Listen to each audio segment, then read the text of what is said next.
Hello, boys and girls. Guess what time it is? It's story time with Miss Rios. Today's story is The Best Nest. Written and illustrated by P.D. Eastman. Mr. Bird was happy. He was so happy he had to sing. This was Mr. Bird's song. I love my house, I love my nest. In all the world, my nest is best.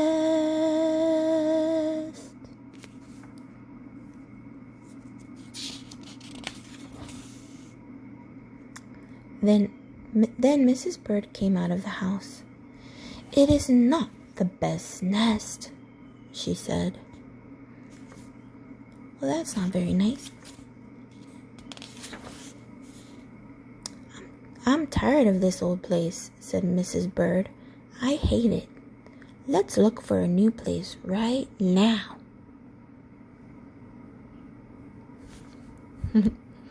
She's bossy.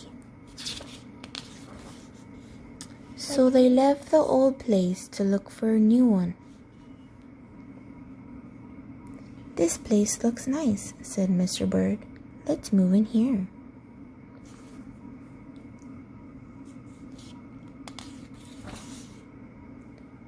But somebody else had already moved in. Who moved in? A raccoon. So they looked at another house. This one looks nice, said Mr. Bird, and there's nobody in it. What did they find? A shoe.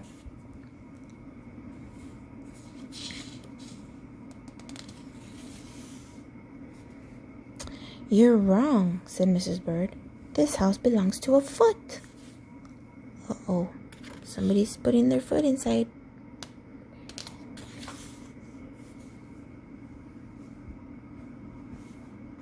So they went on looking. I like this one, said Mr. Bird. It has a pretty red flag on the roof. I've always wanted a house with a flag, said Mrs. Bird. Maybe this place will be all right.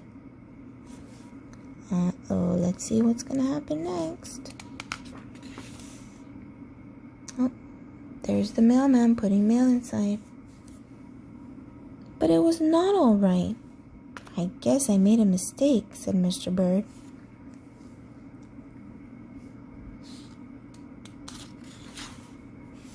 You make too many mistakes, said Mrs. Bird. I'm going to pick the next house. What class is this object in? Building. It's a building. What kind of building is it? A church. Kind of looks like a church. Okay. And here it is right here.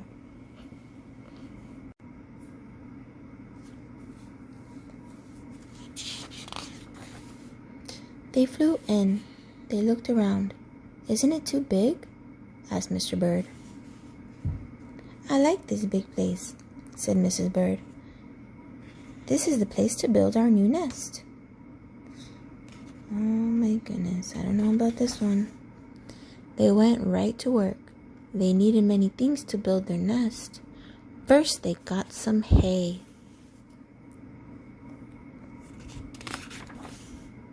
They got some soda straws and broom straws. They got some sweater string. No, they're taking away his sweater. They got some stocking string and mattress stuffing. They got some horse hair. They got some man hair. Soon they had all the hay, all the straw, all the string, all the stuffing, all the horsehair, and all the man hair they could carry. They took it all back to build their nest. Mr. and Mrs. Bird worked very hard. It took them the rest of the morning to finish their nest. "This nest is really the best," said Mrs. Bird. "I want to stay here forever."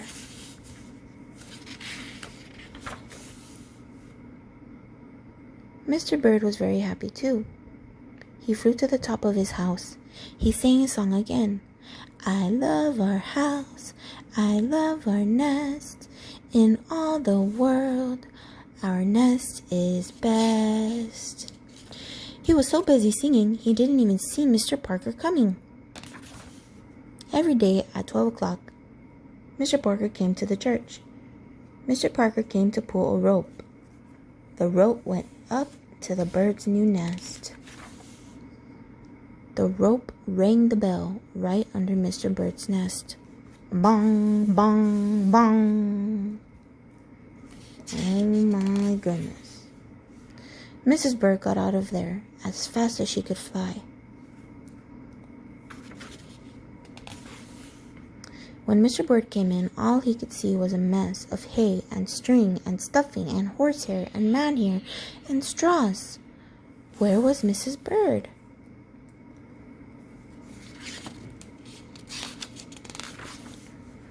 "I will look for her until I find her," said Mr. Bird. He looked high, he looked low, he looked everywhere for Mrs. Bird. He looked down into a chimney, but Mrs. Bird wasn't there. He looked down into a water barrel, but Mrs. Bird wasn't there.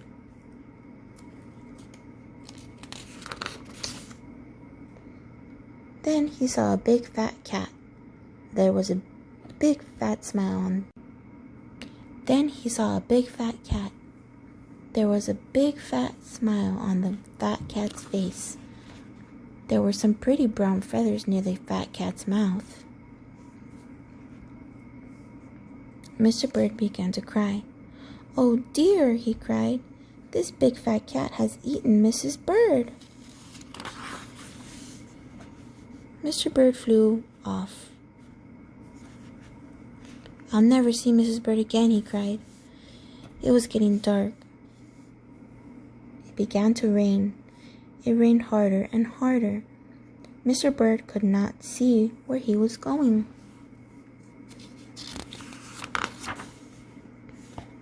Crash! Mr. Bird bumped into something. Oh my goodness, what happened? It was his old house. That old house that Mrs. Bird hated. "I'll go inside," said Mr. Bird.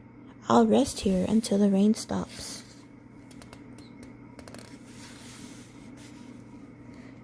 Mr. Bird went in, and there was Mrs. Bird, sitting there, singing, "I love my house, I love my nest. In all the world, this nest is best." "You here?" gasped Mr. Bird. "I thought you hated this old nest." Oops. Mrs. Bird smiled. "I used to hate it," she said, "but a mother bird can change her mind. You see, there's no nest like an old nest for a brand new bird."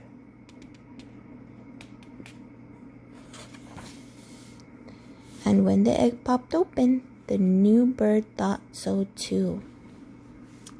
The end. All right, boys and girls. Listen to these questions and get ready to think of your answers. Who were the characters in the story? What were those characters trying to do?